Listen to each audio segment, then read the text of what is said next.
અટાણે મારા દીકરા સંત પડબાના હવાસો જોડી પડીને સંત બની ગયો.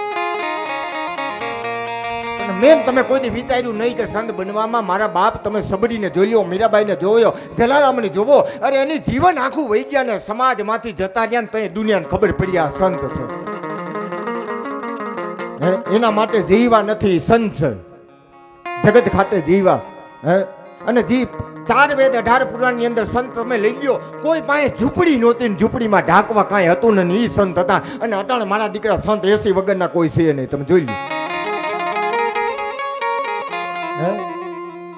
એવું નથી કે હોનાનો મેલ હોય એટલે શું કાંઈ ભગવાન. અટાણે આપણને એક મગજમાં કરી ઓહ કેવડો આશ્રમ, હા તો ભગવાન સાક્ષાત થઈ છે. તો પણ હોનાની લંકા હતી ને ભગવાન હતા. જો ભગવાન મેલ જોઈને જતા હોય ને તો મારા બાપ મારો રામ છે ને સબરીની તૂટેલ ફૂટેલ ઝૂંપડીની અંદર સબરીના હેઠા બોર મારો રામ કોઈ દી ખાય નહીં.